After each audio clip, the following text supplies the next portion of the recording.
Hey everyone, today we're going to be talking social media. This is No Filter, the truth behind the screen.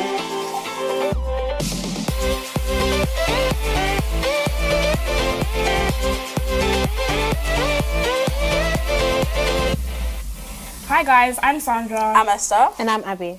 Before we get started, let's give you guys some history on social media. Social media first came about during the 1980s and has become a huge sensation to this day. During that era, the primary source of communication was internet chat rooms. This was because computers were becoming more common in people's households. However, in today's society, we're exposed to more advanced technology, which means we have a variety of platforms to use when communicating online.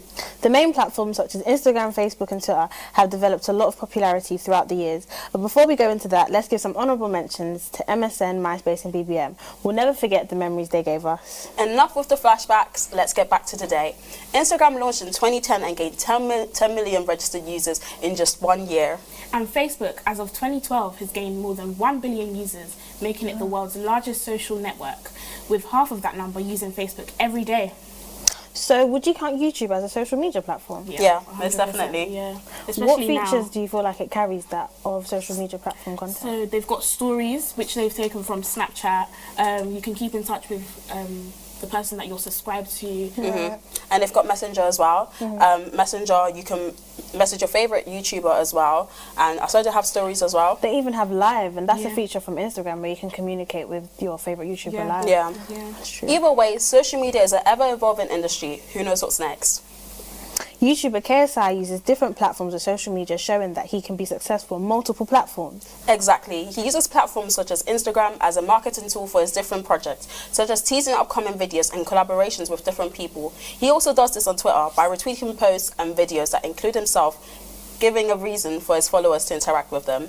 Also, around the time of the KSA vs Logan Paul boxing match, he used social media accounts to advertise the fight and build up hype by regularly posting updates about it, such as pre-fight press conferences and links onto where to watch the match for his followers. YouTuber PewDiePie also uses social media platforms in a similar way. Through platforms like Twitter, he promotes his videos and products and other projects he's been involved with, making sure his followers are kept up to date on his activities. He also uses Instagram to share a more personal side, sharing pictures of his friends and families and locations he's been able to visit during his time on YouTube. So we wanted to find out what you use social media for. Which apps do you tend to use? How long have you been using them? We sent Mantas to find out. Hi, my name is Mantas, and today I'm asking people from University of Northampton what they think of social media. How many hours of screen time do you have this week? I'll place like 14, 15. About 12? 12 hours. 12 hours. Probably be around about 20 to 30 hours. What is your favourite or most used app? Instagram. Which is that? Maybe Instagram or Facebook. Probably Instagram. Well, which is your favourite and why? Favorite one? Maybe Instagram, just because like I can connect to like all the people that are famous. Inspiration. Okay. Instagram because actually scratch that. I would say Twitter because the tweets that are usually functioning on the app are kind of funny. Memes, they're better to see on Twitter than Instagram as well. And you get a lot of people that have more funny regards than people that you would see on Instagram as well. Probably Instagram because it's quite visual, rather than like Twitter where like it's just easy to use. Yeah. I don't know, it could be a good thing for some people because obviously they chase that sort of like that side of it. They literally just they have like a different persona online based just personally on how many likes they get and how they act. Yeah, I'm hungry. I want to see how many people like my picture, but that's why I don't post on the gram no more. Do you feel the Wi-Fi on campus has been so far? It used to be good, but recently it's not been that great.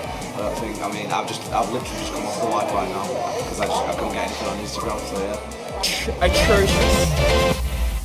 So welcome back to No Filter. Today we've got Mantas with us. So how is everyone doing? I'm doing great. I'm doing wonderful, thank you so much. So what were your findings on social media? Well, our findings were that Instagram was the most common and most used app, which was kind of interesting as Snapchat supposed to be, as our generation supposed to be the number one usage, but yeah, Instagram was the most used. Yeah, we were quite shocked with the results because we expected it to be Snapchat because that's what I use. Yeah. That's what I use to communicate with everyone. Especially in just generation, it's just more accessible. It's more Yeah. You know, you upload your pictures there, it's there for 24 hours. You know, I don't know, like, why is that? Well, Snapchat is it's supposed to be the most common one, but Instagram is because of you can post your own images. They stay forever if you want me to.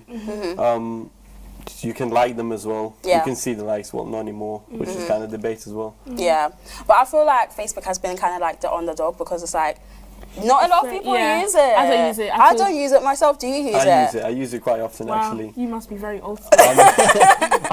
I'm not that old, No, but why do you use it? Because like it's taken features from like Snapchat. Instagram's done the same thing. Yeah. You know, I feel like Twitter is the only one that's been original so far. Basically, literally. Yeah, I guess so.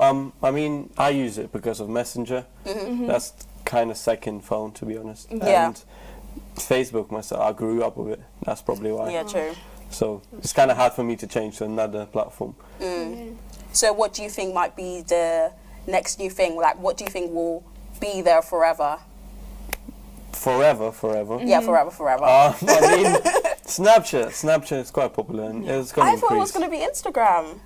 Because you know, Instagram, like, you know, like you can build a business on it. It's more business based. I can actually run my own, like, I don't know. Business through it. Yeah, exactly. Literally, and make money. Make money out of it. People make money out of it. Twitter, you can't make money out of it. Snapchat is like so personal. You know, all you do is post and promote stuff. But then I feel like from Snapchat and Twitter, you can become famous, like Snapchat famous, Twitter famous. I feel like that's more on Instagram. I feel like when it comes to Twitter, you know, you can post one tweet and then you can go viral.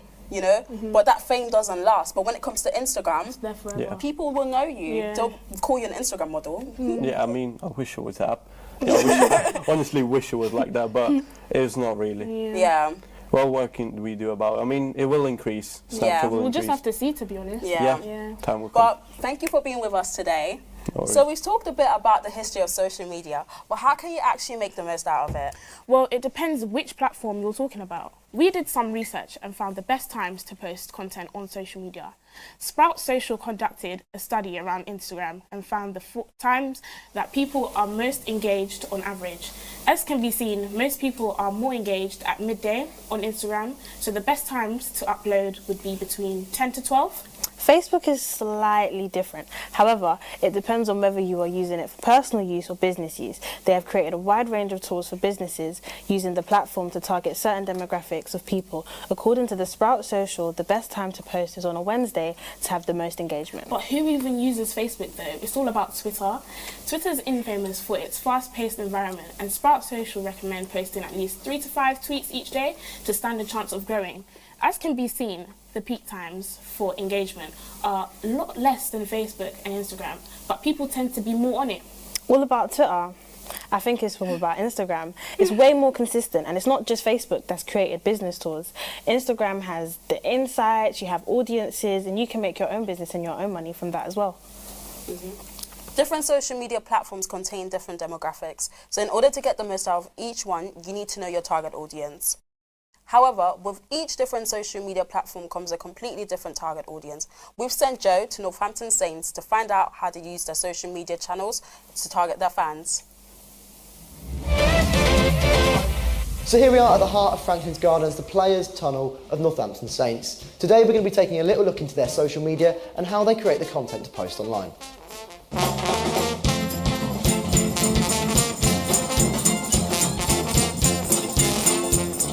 So my name's Tom Quar, I am content manager at Northampton Saints, and that involves us looking after all digital platforms. So my name's Roberto Payne and I'm the content executive at Northampton Saints. Social media is a massive tool for us, whether that's marketing tickets, it's our shop, it's hospitality. If you don't put any advertisement out there, you won't sell anything. I think, you know, it's a big part of our strategy and our jobs to make really exciting, engaging content.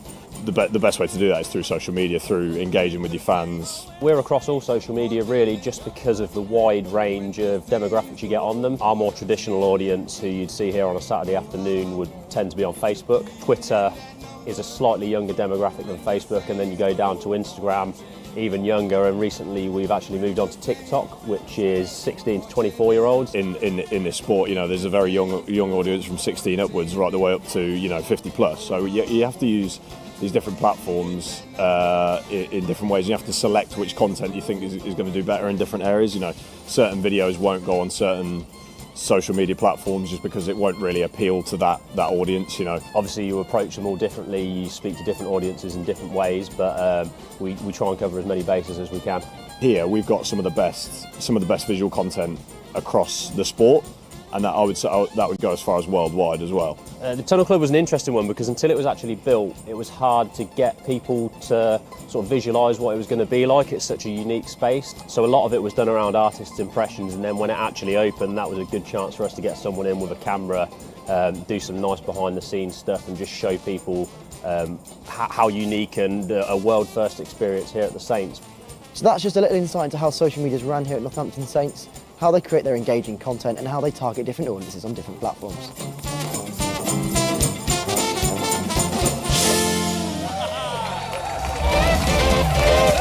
Thanks to Tom and Roberto for giving us a small insight on to how they create content for Northampton Saints social media.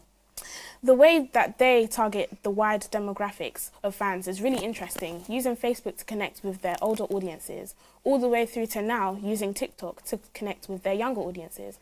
Social media allows companies like the Saints to market their services or products and reach all of their customers in ways tailored to their age range.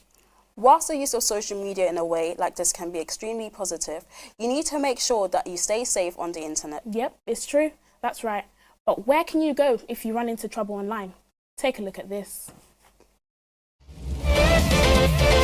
So far we've talked about some of the more light-hearted areas of social media, looking at some content creators and our own accounts, but obviously we know there's a much darker side as well. If you feel you've ever been or are currently being affected in a negative way by social media, you're not alone, and there are many ways to help. COP is designed to try and keep younger users online from sexual abuse and grooming, and it also gives advice to parents directly if they're the ones to report the issue. However, you might not feel ready to make a report to COP, and you can talk anonymously to Childline online or on the phone at 0800 1111. If you feel you're being bullied online, bullying.co.uk has many articles containing useful information on what cyberbullying is and how it can affect you. They also have a dedicated support number at 0808 800 2222. There are many other companies online which will help with every possible issue you may have, such as the NSPCC or thinkyouknow.co.uk. There's always help online, and you don't ever have to worry about getting it. Since social media is part of our everyday life, and because of that we need to be aware of the things that we post. They're not real. So many people post things just to show off and want likes because they care about other people's opinions, wanting to be liked. Yep, there's a lot of good things that come with social media, but there is a negative side to it. With every good post, there is someone out there doing the complete opposite. It might be a picture you post, something you tweeted, or a video you made. Whatever it is, anyone will have a reaction, and the sad truth is, not all of it will be positive. Honestly, there have been multiple occasions where people have shared their opinion and it's been taken in the complete opposite direction. With so many social apps, it makes it easier for someone to hide behind fake profiles, and this can be very dangerous because all the negative posts can affect somebody's mental health. Social media can be hard, so you need to be very careful what you put out, because whatever you post will be criticised and may not be received the way you want it. Do you have a time when, you've received backlash? Yeah, it's happened to myself and my friend. Really? Yeah, like, when you post something online, you just don't want to receive any backlash from it. Yeah. So I feel like if you don't have anything nice to say, don't say it at all. Close it up. Because people don't pay attention to the things that they say. Yeah, and it really matters, Some people actually take it very literal. Yeah. And, like, they can actually cause some, mental self-harm damage to them, Mm-hmm. And it's really sad to see that people don't really pay attention. Honestly. Just close it up if you don't have anything to say. Basically. But we spoke to Azim, and how he dealt with negativity on social media. Have a look at this short interview with him explaining his journey through it.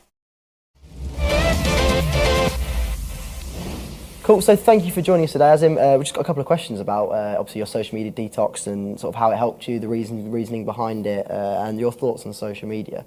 Okay, so my name is Azim Mia. I'm 20 years old, second year film student. I'm a filmmaker as well, and the reason why I did a social media detox was simply for clarity.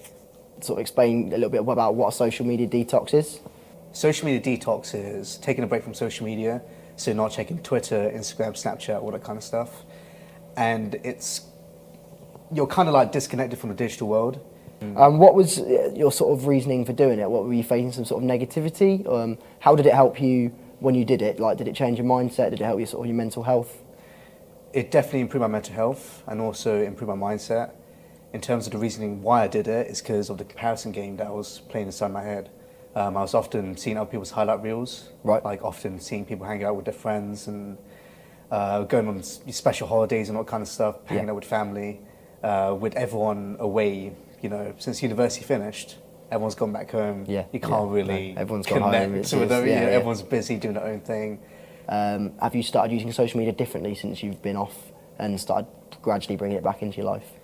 I came back to social media simply because of professional reasons, for business reasons. You know, I need to be fed. You know, I need to keep the business rolling. But at the same time, I keep it separate, so I keep my abstract and personal stuff separate. Would you have a piece of advice to give to people that may be engrossed in social media and it is affecting their mental health? Social media is what you make of it. If you want to look through memes all day, you can look through memes all day. If you want to build a business all day, you can build a business all day. But it depends on how you use it. So social media is not reality, and it's down to you and how you use it. Brilliant. Well, that's amazing. Thank you so much, Azim. That's been really helpful. No worries, mate. So welcome back to No Filter. Today we've got Josephine Boy with us, and we'll be talking about social media. So how's everyone doing? Good, thank you. Okay, great. So what do you do? So I'm an influencer, blogger and part-time presenter. Okay, so how has social media made you? So I kind of use my social media as like my CV and my show reel. So all the work that I do, I post on there. Every time I apply for a job or people come to me to work with them, the first thing they'll do is look on my social media. So my social media is really important. Okay, so like are there any like pros and cons, seeing as you have like a platform and you've put it out there? So like what are the negatives and positives? So in terms of like the positives, I'm my own management, so I'm my director, my own admin, so I can do what I want to a certain extent. In terms of cons, when you get like contracts and stuff, sometimes it's really hard to get out of. So not being knowledgeable about that kind of thing is kind of a negative. Yeah. So we're aware that you have a social media platform dedicated to influencers called Influencers World. So what's that about? Give us a bit of a sum up. So Influencers World is a platform dedicated to influencers. If you're interested in the influencer industry, you can go on the page, look at the content influencers are doing.